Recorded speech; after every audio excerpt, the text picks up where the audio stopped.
You are watching Rahinijar TV with Ilama Sayyid Abdul Basit Bukhari. اللہ الرحمن الرحیم قال اللہ تعالی فی الکلام المجید والفرقان الحمید الم یروا الی الطیر مسخرات فی جو السماء ما یمسکہن الا اللہ ان فی ذلک لآیات لقوم یؤمنون صدق اللہ مولانا العظیم صلو علی الحبیب اللہم صلی علی سیدنا و مولانا محمد مبارک وسلم وصلی علیہ۔ میری گفتگو کا عنوان نبی پاک صلی اللہ علیہ وآلہ وسلم سے حیوانات کی محبت کے حوالے سے ہے۔ جانور کس طرح سرکار دو عالم صلی اللہ علیہ وآلہ وسلم سے پیار کیا کرتے تھے۔ جو اونٹ ہیں ان کے حوالے سے کہ اونٹ کیسے حضور سے پیار کیا کرتے تھے، حضرت عبداللہ بن جعفر حدیث پاک کے راوی ہیں، کہتے ہیں کہ ایک انصاری شخص کے باغ میں آقا کریم صلی اللہ علیہ وآلہ وسلم داخل ہوئے تو وہاں پر اونٹ موجود تھا۔ جو ہی اس جانور نے، اونٹ نے کملی والے آقا کریم صلی اللہ علیہ وآلہ وسلم کے چہرے کو دیکھا، اونٹ نے رونا شروع کر دیا، جانور نے رونا شروع کر دیا۔ نبی پاک صلی اللہ علیہ وآلہ وسلم اس کے قریب چلے گئے، اس کے سر پہ دست شفقت پہ ہاتھ پھیرا اور وہ خاموش ہو گیا۔ آپ نے فرمایا اس اونٹ کا مالک کون ہے؟ یہ کس کا اونٹ ہے؟ انصار کا ایک نوجوان سامنے آیا، کہنے لگا یہ میرا اونٹ ہے۔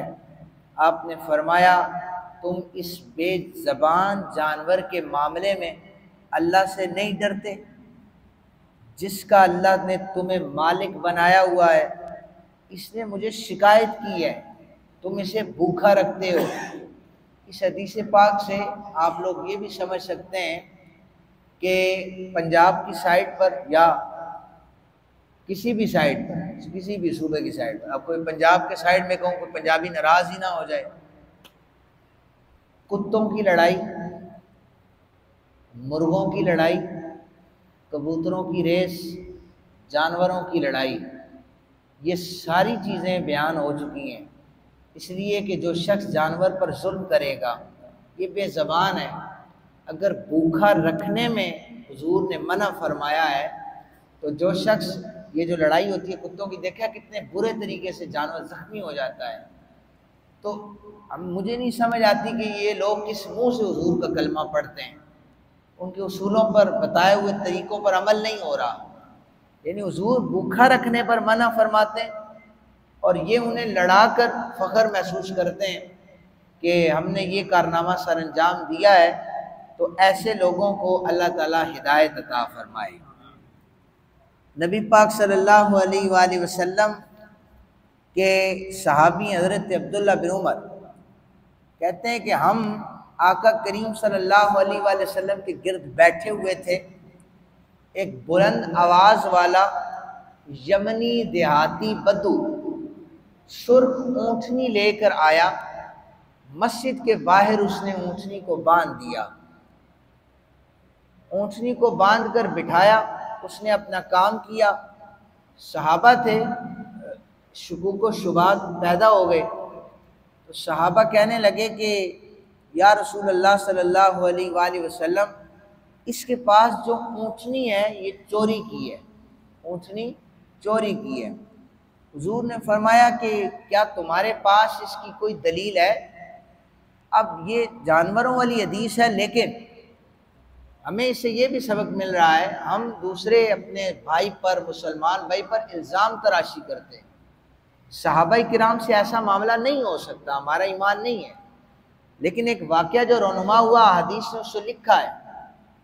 تو حضور نے امت کو سکھانے کے لیے دلیل مانگی کہ تمہارے پاس کوئی دلیل ہے؟ تو صحابہ کرام نا آپس میں چائے مگوئیاں کرنے لگے، دلیل ڈھونڈ کے لائیں، کسی کو کوئی دلیل ہی نہیں ملی۔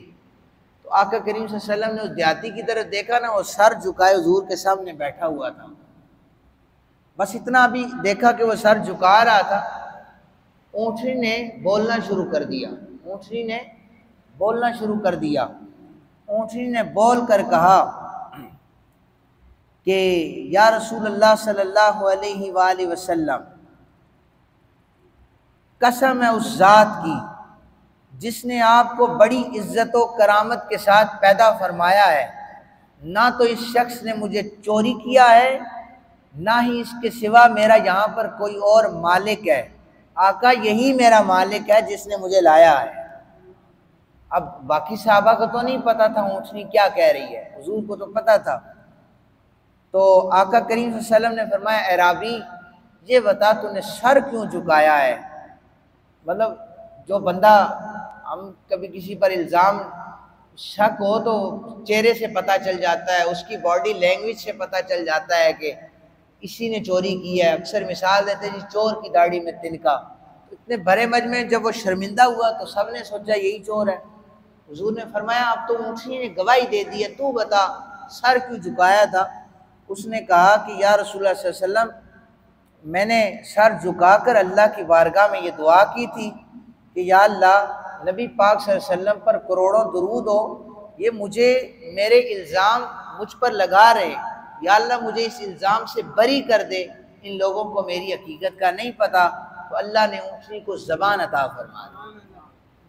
تو یہ جانوروں کی بولیاں بھی سرکار دو عالم صلی اللہ علیہ وآلہ وسلم آپ جانتے تھے۔ اچھا، جب اس شخص نے ایک دعا مانگی، اب دیکھیے گا ذرا دعا کیا تھی؟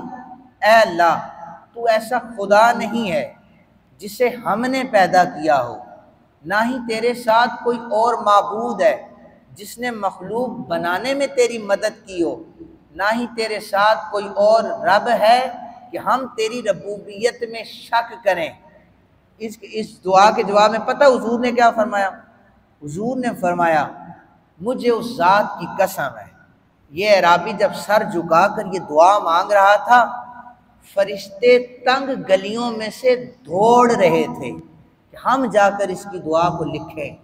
فرشتوں کو رستہ نہیں مل رہا تھا، کہہ رہے تھے ہم جا کر لکھیں، تو وہ لپک کر اس دعا کو لکھ رہے تھے۔ تو گویا جب کسی شخص پر الزام بھی لگایا جاتا ہے تو آپ ڈرا کریں اس بات سے کہ کہیں پر اس کے یہ جو عاجزی ہے، کہیں پر یہ اللہ کی بارگاہ میں ہاتھ نہ اٹھا دے۔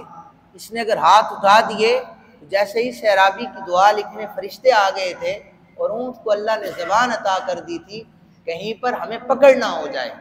ہمارے اس معاشرے میں رہتے ہوئے یہ احادیث تو جانوروں کی سرکار دو عالم صلی اللہ علیہ وسلم سے محبت کے حوالے سے، لیکن ہمیں ان احادیث سے یہ سبق ملا کہ ہمیں کسی پر بغیر دلیل کے الزام نہیں لگانا، ہم نے وہی بات کرنی ہے ہم تک جو حقیقت پہنچے۔